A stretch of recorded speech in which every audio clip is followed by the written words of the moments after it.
Shalom, selamat pagi Bapak Ibu yang dikasihi oleh Tuhan kita Yesus Kristus.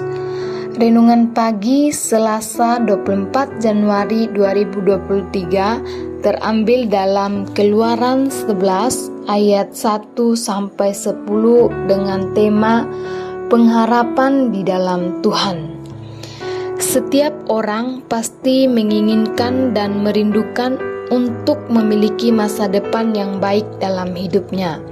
Tidak heran banyak orang yang berjuang dengan bekerja keras supaya ingin memperoleh masa depan yang baik. Perlu kita sadari bahwa ketika kita menggapai masa depan, ada banyak faktor yang sangat mempengaruhi masa depan kita. Dalam kebenaran firman Tuhan yang kita renungkan pada pagi hari ini, mengajarkan kepada kita bahwa pembebasan bangsa Israel dari tanah Mesir merupakan karena kasih Tuhan semata-mata, bukan karena kebaikan dari Firaun ataupun dari bangsa Mesir. Mereka bisa bebas dari tanah Mesir semata-mata karena kasih karunia Tuhan. Ada dua hal yang akan kita pelajari pada pembacaan pagi hari ini. Yang pertama, apapun yang terjadi berada di dalam kendalinya Tuhan. Bisa kita lihat di dalam Keluaran 11 ayat 1-3a. Ketika Firaun tidak rela bangsa Israel pergi, namun tangan Tuhan yang memaksa Firaun, sehingga dia rela mengusir bangsa Israel dari tanah Mesir. Bukan lagi terpaksa, tapi dengan rela mengusir bangsa Israel. Bukan itu saja, rakyat Mesir memberikan hal-hal yang baik dan berharga kepada orang-orang Israel untuk mereka pergi.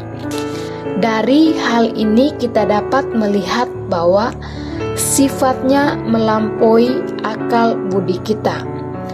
Bagaimana mungkin Firaun yang awalnya mencari keuntungan dirinya sendiri akhirnya mengusir orang Israel dari tanah Mesir?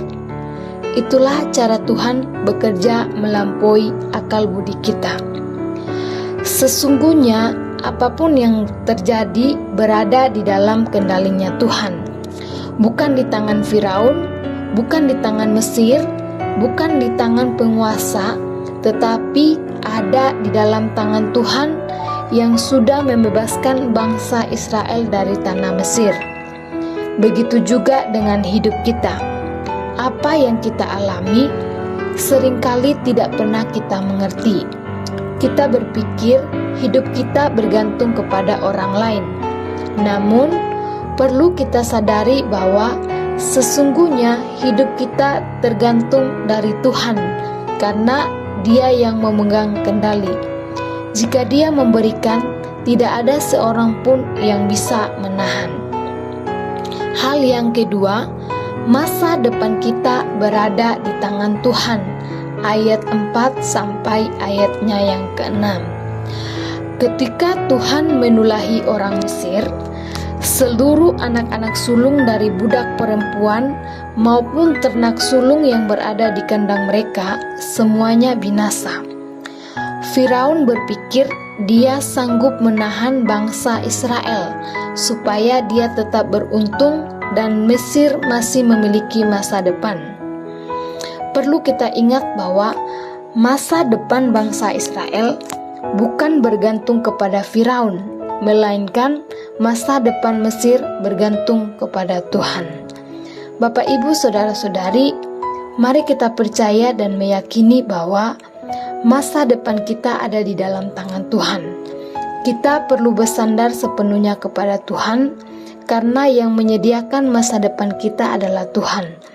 Mari kita terus berjalan bersama dengan Tuhan yang memberi kita masa depan yang indah di tahun 2023, bahkan tahun-tahun ke depannya. Selamat pagi, selamat beraktivitas, Tuhan Yesus memberkati. Shalom.